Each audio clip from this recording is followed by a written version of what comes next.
Today, it's a favorite topic, and that is the topic of how dance is a contemplation practice. Dance is one of the most, if not the most, ancient of contemplation practices. Many of you will already know that there has been evidence of ritual dance practices from prehistoric cultures across the world.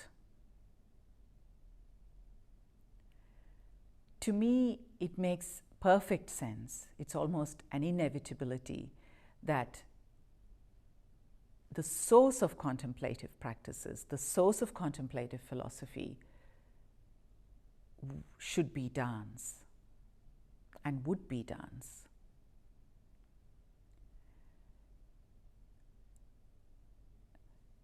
The ancient practitioners, the ancient alchemists, shamans, however you call them, their knowing is said to have been through divine revelation. It is because the knowing is so essential, it so goes to the heart of the nature of reality. There's such simplicity and yet such incredible depth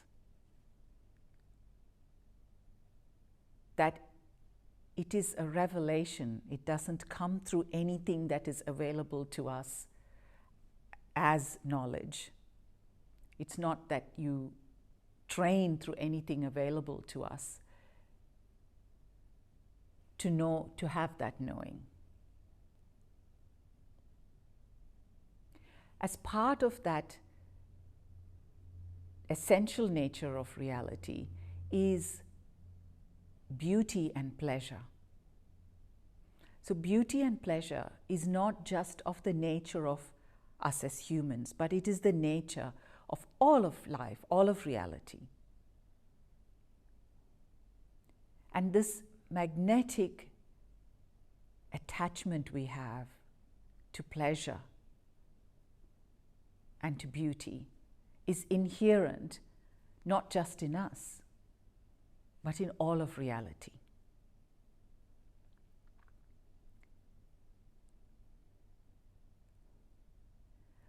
And so for the ancients, if we wanted to free ourselves from attachment, if we wanted that freedom at the level of our deepest essence, it didn't come by rejecting what is the nature of reality. They simply didn't think that you could reject something that was underpinned the very nature of reality of which we are a part. So they practiced contemplation that embraced beauty, embraced our attachment to pleasure,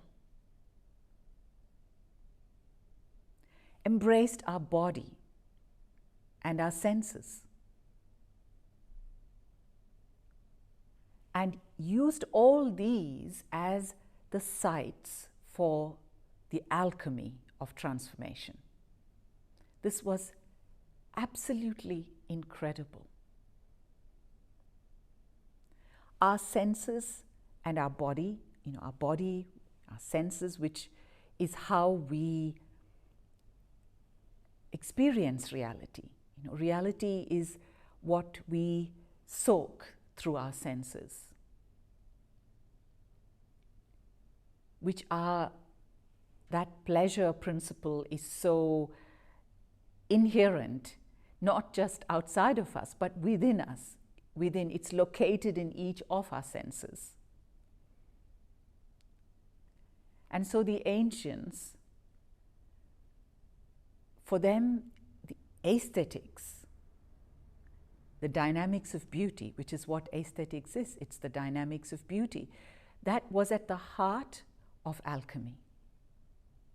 And dance was the oldest aesthetic practice, because movement comes before word. Movement is the most intimate, personal expression, because it's our body, it's of our body. And aesthetic movement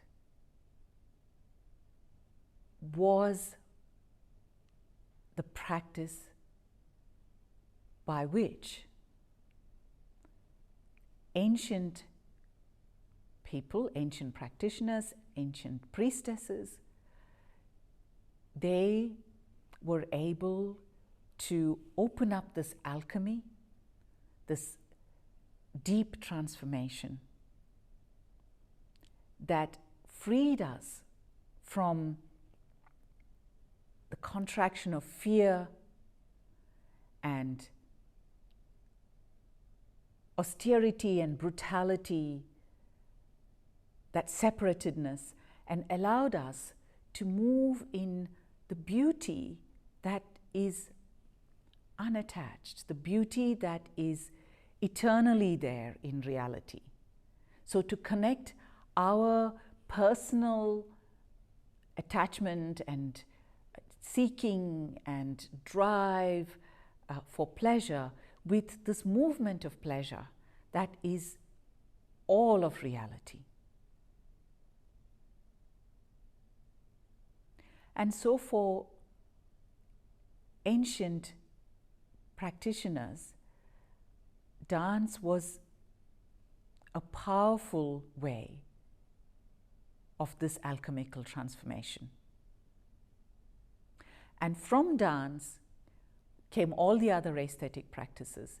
In fact, in the Natya Shastra, which is the ancient text on Indian dance, it states that dance is something of itself. It doesn't need text and music and anything else. But from dance comes everything else. From dance comes poetry. From dance comes music.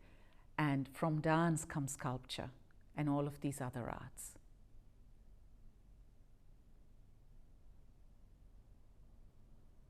And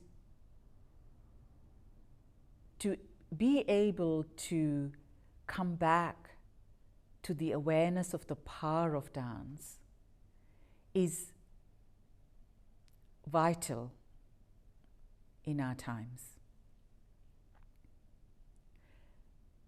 because we kid ourselves when we think that we can brutally overcome our love of pleasure and beauty. And even when we think we do, the brutality, the paradigms of conquest and mastery and suppression and withdrawal, how could they allow for freedom and expansion and generosity and beauty?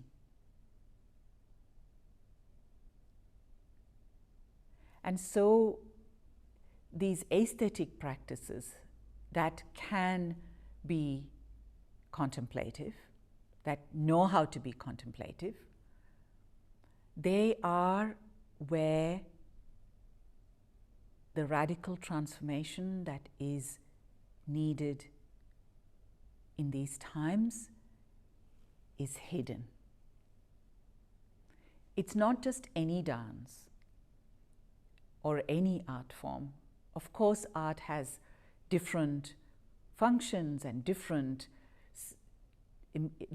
levels of importance. But art that is contemplative, that knows how to be contemplative, that is actually paradigm shifting,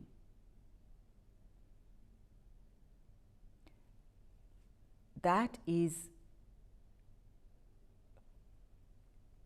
that ancient alchemical knowledge that is timeless. It's not of a time. You know, sometimes people say what is most ancient is most modern, and that goes to the truth about the timelessness of these practices. And so, contemplative dance in our times is one of the most powerful ways of moving in beauty, moving in pleasure,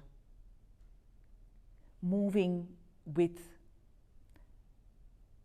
the essence of ourself, which is lyrical, which is movement, pulsation, and through that we move the pulsation, the movement, the beauty, and the pleasure that is the underpinning nature of reality itself.